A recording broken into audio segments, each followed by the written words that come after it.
দেশের অন্যান্য রাজ্যের মতো ত্রিপুরাতেও জনপ্রিয় অ্যাপ ভিত্তিক যাতায়াত পরিষেবা র্যাপিডো দীর্ঘদিন ধরে পরিষেবা দিয়ে আসছে।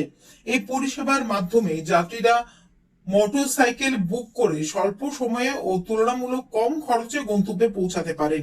তবে সম্প্রতি যা র্যাপিডো কর্তৃপক্ষ চালু করেছে বাইক বুস্ট নামে একটি নতুন পরিষেবা।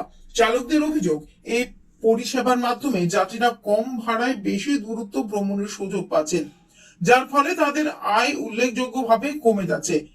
প্রতিবাদী চালকদের দাবি, বর্তমানে জ্বালানির মূল্য বৃদ্ধির কারণে এমনিতেই খরচ বেড়েছে, তার উপর কম ভাড়ায় যাত্রী পরিবহন করতে বাধ্য হওয়ায় দৈনিক আয় থেকে খরচ তোলা কঠিন হয়ে পড়ছে। এতে প্রায় 500 বাইক চালকের জীবিকা সংকটের মুখে পড়েছে বলে দাবি তাদের। চালকদের আরো অভিযোগ, বিষয়টি নিয়ে তারা পূর্বে যা র্যাপিডো কর্তৃপক্ষের সঙ্গে আলোচনা করেছিলেন, সেই সময় মঙ্গলবারের মধ্যে বাইক বুস্ট পরিষেবা বন্ধ করার আশ্বাস দেওয়া হয়েছিল, কিন্তু শুক্রবার পর্যন্ত পরিষেবাটি চালু থাকায় ক্ষুব্ধ হয়ে তারা ধলেশ্বর অফিসের সামনে বিক্ষোভে সামিল হন এবং অনির্দিষ্টকালের জন্য পরিষেবা বন্ধ রাখার ঘোষণা দেন।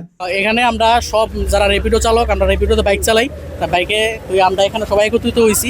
র্যাপিডোতে একটা কাস্টমারের লেগে একটা স্কিম মানে তারা চালু করছে বাইক বুস্ট নামে, যেটার মধ্যে ভাড়া অনেক কম দেওয়া হয়।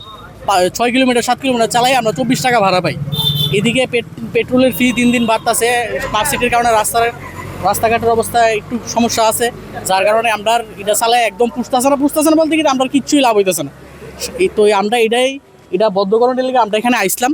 আমরা এখানে র্যাপিডো রিপ্রেজেন্টেটিভের সাথে কথা কইছি, তাই নিয়ে গত মঙ্গলবারে দুপুরে আমরা কইছে যে 48 ঘন্টার মধ্যে তাই নিজে যেমনি হোক এটা বদ্ধ করাই দিব। তো এরপরে 48 ঘন্টা পার হয়ে আছে শুক্রবার, আজকে 72 ঘন্টা হইতেছে। তাই আজকে আউনের পরে তাই কইতেছে যে বাইক বুস্ট বদ্ধ হইতো না। তা আমরা এটাই দাবি, বাইক বুস্ট আমরা বদ্ধ করতে দিব। র্যাপিডো চালকদের এই আন্দোলনের ফলে সাধারণ যাত্রীদেরও ভোগান্তির আশঙ্কা তৈরি হয়েছে। এখন চালকদের দাবি মেনে কর্তৃপক্ষ কি পদক্ষেপ গ্রহণ করেন এবং পরিষেবা কবে স্বাভাবিক হয় সেদিকেই নজর রয়েছে সকলের। Bureau report, news update Tripura.